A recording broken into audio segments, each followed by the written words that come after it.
안녕하세요. 떠드는 사람입니다. 여러분은 대체역사물 작품 좋아하시나요? 뭔가 이제 대체역사물 관련된 작품이 나오면 항상 고증 얘기가 나오게 되고, 그런 고증 얘기가 나오면, 야, 그냥 재밌으면 됐지 뭘 따지냐, 이런 반응도 같이 나오곤 합니다. 근데 사실 소비적인 부분으로 보면은 맞는 말이긴 해요. 관객이든 시청자든 대부분은 그 설정의 밀도까지는 따지지 않거든요. 근데 이상한 게 하나 있죠?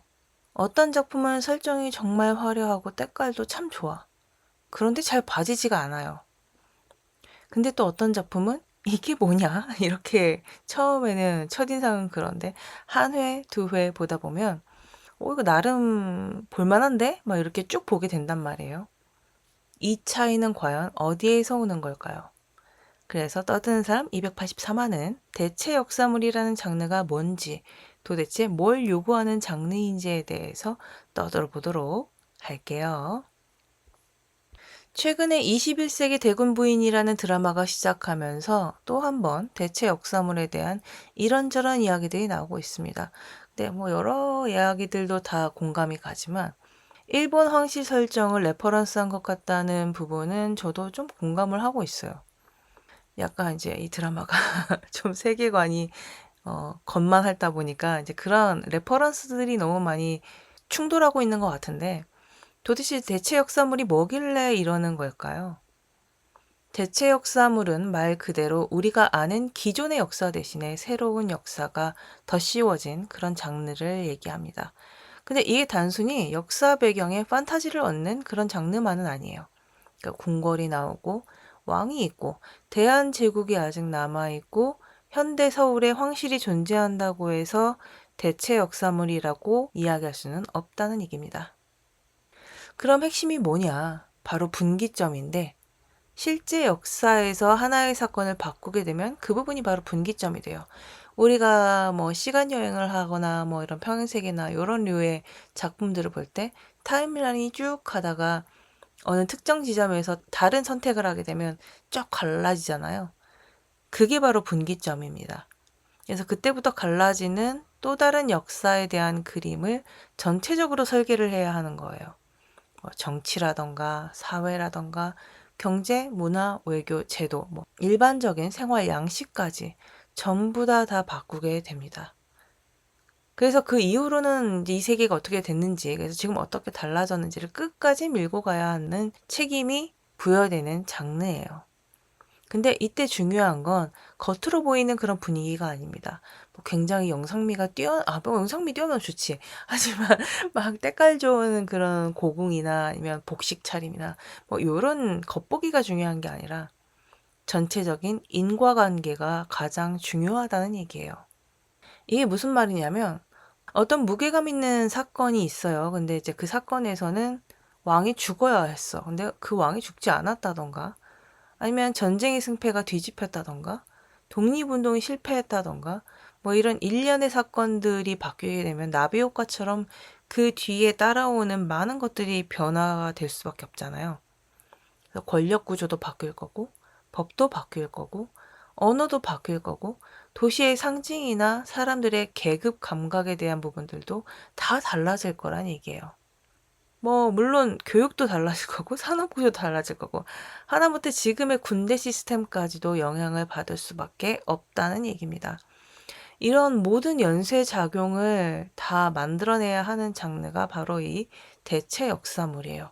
단순하게 야 이러저러한 거 한번 바꿔볼까? 요렇게 한 줄의 아이디어를 냈다고 해서 그 자체만으로 대체 역사가 될 수는 없다는 얘기죠. 그렇기 때문에 공부는 필수입니다. 근데 여기서 이제 공부가 막 역사책 붙들고 막 태정 태세 문단세 막 요런 거 줄줄줄 외우라는 얘기 아니에요. 다만 이제 자기가 바꾸길 원하는 그 시점의 역사 앞뒤를 알아야 한다는 건데 기존의 역사가 왜 그렇게 흘러갔고 어떤 제도가 왜 생겼고 그 전쟁이 그래서 왜 중요했는지 이 체제가 왜 무너질 수밖에 없었는지 이런 내용들을 알아야 한다는 겁니다. 그 인과를 알아야만 뭔가를 바꿨을 때 그 뒤에 따라오는 것들을 어떤 걸 어떻게 바꿔야 하는지를 계산할 수가 있게 되는 거예요. 아까 왕 얘기를 했으니까 왕으로 한번 예를 들어볼까요? 왕이 죽어야 했어. 얘의 필수 조건은 죽어야 돼. 죽어야 했던 왕이 죽지 않고 살아남았다. 뭔가 파장을 일으킬 것 같은 그 한 줄, 아이디어 참 좋죠. 근데 그 한 줄은 사실상 중요하지 않아요. 그래, 그래서 왕이 살아남았어. 그럼 그 이후 어떻게 될 건데? 이게 중요한 거죠.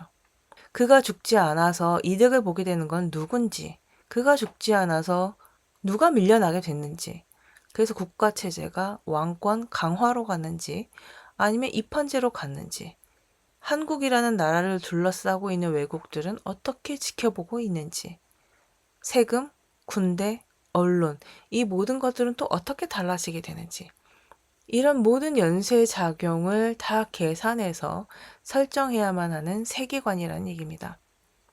너무 귀찮죠? 말만으로 지금 말하는 사이에도 너무 복잡하고 귀찮다는 생각을 하고 있는데, 제가 이거를 대체 장르물을 배울 때도 이 세계관을 만드는 그 사이즈가 굉장히 커요. 그래서 복잡했는데 이걸 정말 언제 다 조사하고 공부할 거야. 그런 생각이 제일 먼저 들거든요. 물론 모든 장르가 다 이렇게 세계관을 필요로 하지는 않습니다.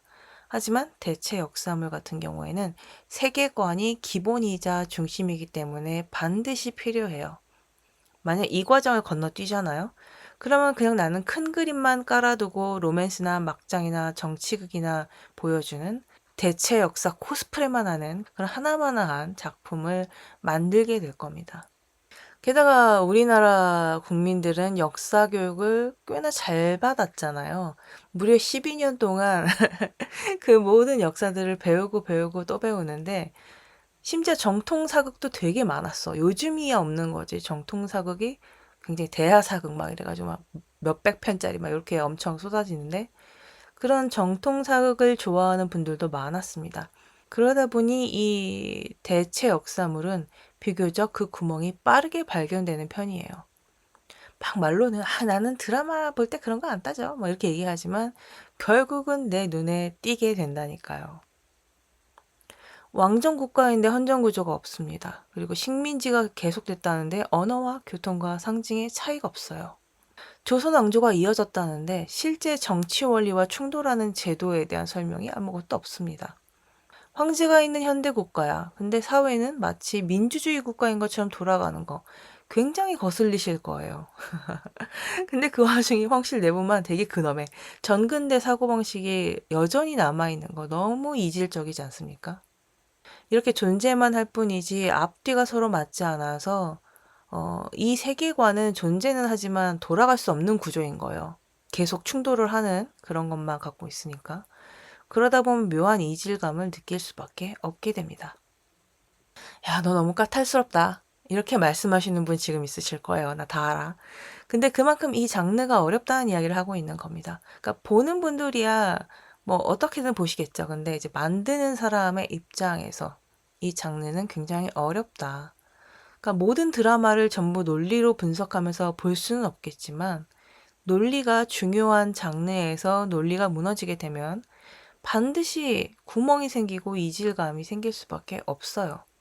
그래서 캐릭터가 아무리 좋아도 세계관이 삐걱거리면 그 캐릭터는 더 이상 앞으로 전진할 수가 없습니다. 계속 비슷한 얘기, 같은 얘기, 그것만 맴돌게 되는 거죠. 근데 반대로 세계관이 어느 정도 굴러간다라고 한다면, 이 관련된 뭐 세부 논리 같은 거 딱히 생각을 하지 않더라도 안정적이야, 이미. 그래서 그 세계와 캐릭터에 자연스럽게 빠져들게 됩니다. 그러니까 이 세계관 설정은 작가나 연출가나 제작진들 그들의 개인의 취향인 게 아니라 작품 자체를 탄탄하게 받쳐주는 이미 필수 조건의 기본 골자라는 얘기예요.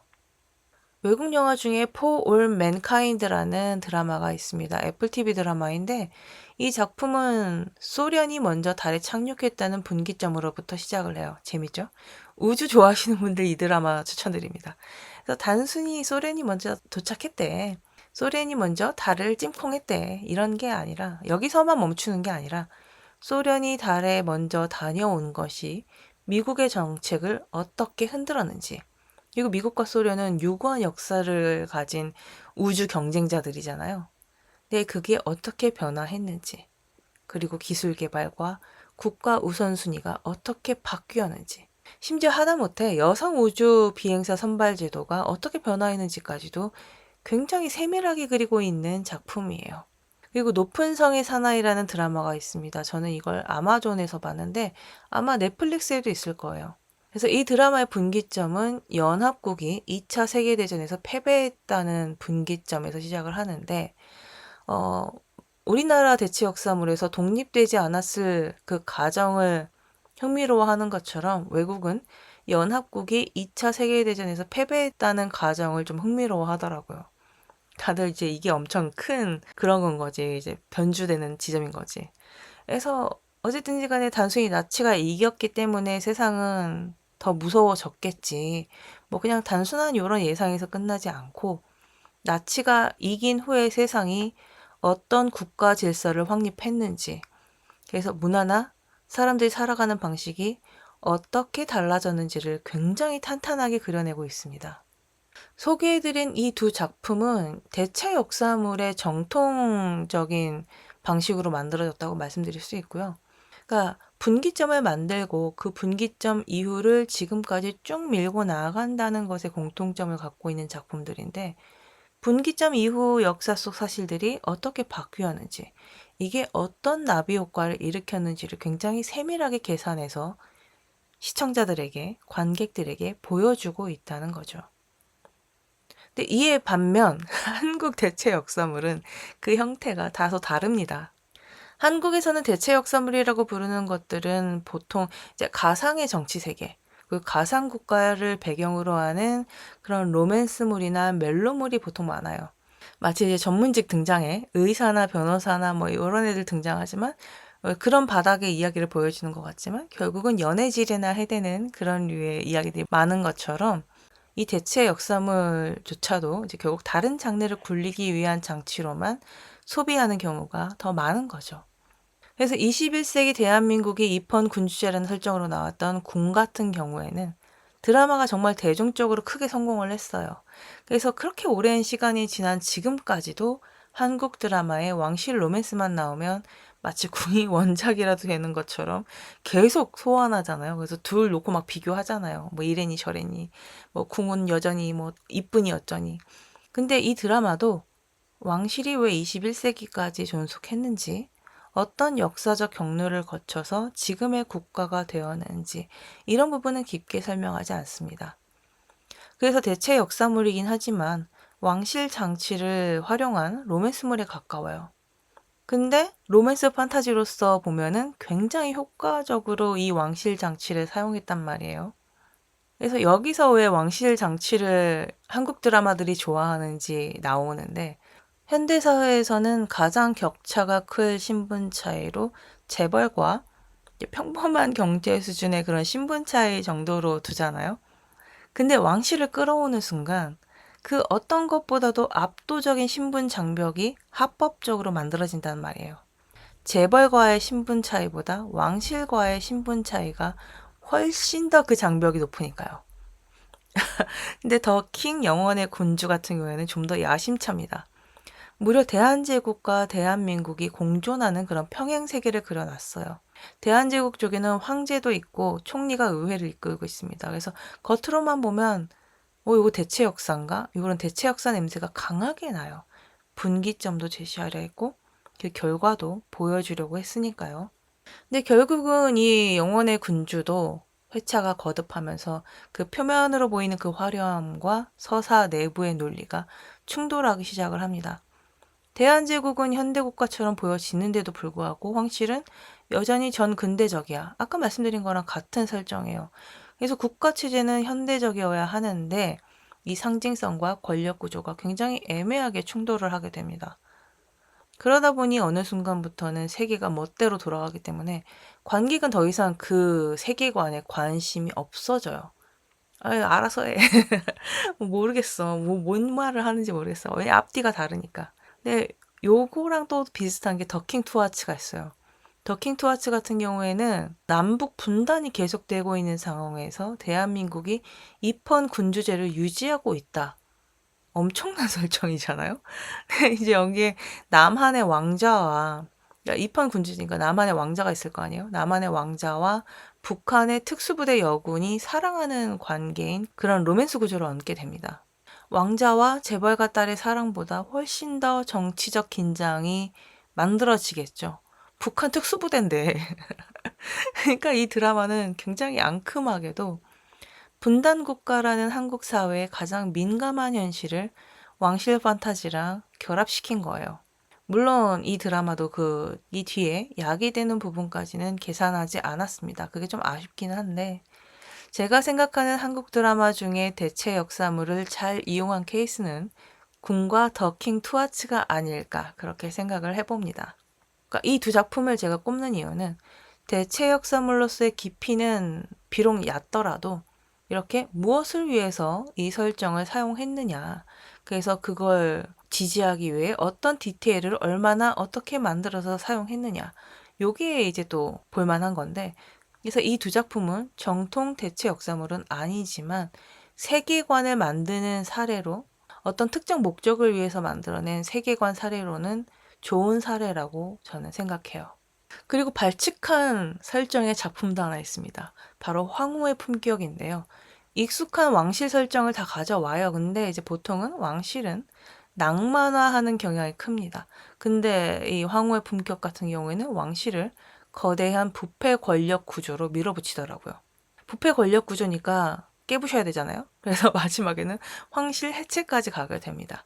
그래서 이건 역사적으로 정교한 대체 역사물이라기보다는 황실이라는 설정을 권력형 막장의 응축 장치로 사용한 굉장히 독특한 사례라고 볼 수 있을 것 같아요. 영화 중에는 뭐 없냐고 찾아보자면, 요건 조금 다른 영화인데, 이제 2006년 개봉작 중에 한반도라는 영화가 있어요. 네, 남북한 통일과 관련해서 이제 외국 국가들이 개입하는 그런 내용입니다. 그래서 언뜻 보면은 요것도 뭔가 변주됐기 때문에 대체 역사물 같은 느낌이 나지만 사실은 이 내용은 근미래 가상 정치극에 더 가까워요. 왜냐면 과거의 분기점에서 역사가 갈라진 게 아니라 가까운 미래에 통일 논의가 가속화됐을 때 생기게 될 일에 대해서 그린 거잖아요. 그러니까 분기점이 아니라 시뮬레이션인 거죠. 그래서 요 한반도 영화를 언급한 이유는 분기점이 존재하더라도 이 분기점이 어느 시점에서 방점이 찍혀 있냐에 따라 대체 역사물이냐 아니냐를 확인할 수 있다라는 거에 이제 예시로 들어드렸고요. 2002년에 만들어졌지만 지금까지도 이런 류의 소개되고 있는 2009 로스트 메모리즈라는 영화가 있습니다. 이 영화는 모든 한국 작품들을 통틀어서 가장 정통파 대체 역사물에 가까워요. 안중근 의사가 하얼빈 의거에 실패했다는 것에서 역사의 분기점이 시작됩니다. 의거가 실패했어요. 그래서 그 나비 효과로 어떤 결과가 초래되냐면 조선이 결국은 일본의 지배에서 벗어나지 못했다. 그래서 그 상태로 2009년을 맞이했다. 이게 영화의 시작입니다. 이 작품이 대체 역사물로서 존중을 받았던 이유는 그 바뀐 세계를 시각적으로 굉장히 체감하게 만들어 놨어요. 좌측 통행이라거나 일본어 중심의 간판이라거나 뭐 여러 가지로 달라진 이제 공공의 상징들. 예를 들면 광화문에 이순신 장군의 동상 대신에 이토 히로부미 동상이 있다거나 뭐 이제 그런 건데, 그리고 계속 식민 상태가 이어졌을 거잖아요. 그래서 일상 풍경 속에 박혀 있는 그런 식민 상태의 모습들까지 세밀하게 보여줍니다. 그래서 관객들은 이 영화를 보면 야, 우리 독립 못했으면 정말 저럴 것 같아. 요 느낌을 빡 받게 되는 그런 영화인 거죠. 그래서 한국 대체 역사물 중에서는 가장 또렷하게 그 장르의 정체성을 갖고 있다. 이렇게 생각하시면 될 것 같아요. 근데 이 작품 역시 후반으로 갈수록 액션이나 음모극의 좀 비중이 커지고 세계관 설계가 좀 약해집니다. 그래서 2009 로스트 메모리즈 같은 경우에는 이렇게 끝까지 밀어붙이지 못했다는 점 때문에 분기점의 변화가 사회 전체에 어떻게 스며들었는지를 끝까지 설계해야만 한다는 그런 역설적인 부분을 확인시켜주고 있기도 하고요. 그렇기 때문에 한국 대체 역사물의 최고 예시임과 동시에 이 장르가 어째서 어려운지를 보여주는 사례이기도 합니다. 그럼 대체 역사물은 그런 세계관을 가져야만 가치가 있나? 라고 궁금하실 수도 있는데 한국형 대체 역삼을 소개해서도 느끼셨겠지만 그렇지 않습니다. 로맨스는 로맨스대로, 그리고 막장은 막장대로, 정치극은 정치극대로 각자 자기 목적이 분명히 있긴 하거든요. 근데 이제 중요한 건 이거죠. 이걸 다 뭉뚱그려서 대체 역사물이라고 부르면 안 된다는 겁니다. 역사 분기점을 갖고 그 후폭풍을 설계한 작품과 그냥 가상국가 체제를 무대로 삼기만 한 작품을 같은 방식이라고 뭉뚱그려서 표현하면 안 되잖아요. 그래서 요거는 구분할 줄 알아야 한다. 이제 이건 거죠. 그러니까 역사책 같은 걸 옆에 두고 어디 보자. 맞았냐 틀렸냐. 뭐 이렇게 채점하듯 보진 않잖아요, 우리가. 근데 이 차이를 구분하게 되면 앞으로 보게 되는 작품들은 굉장히 명확하게 보이실 겁니다.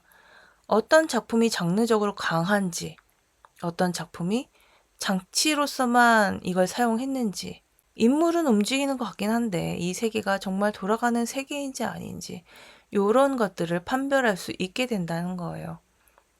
논리적으로 작품을 보지는 않는다 하더라도 이 논리가 무너지게 되면 그 작품은 구멍을 낼 수밖에 없기 때문에 요거를 구분할 줄 아시는 분이 영화를 좀 더 재미있거나 다양하게 감상하실 수 있다라는 말씀을 드리는 겁니다.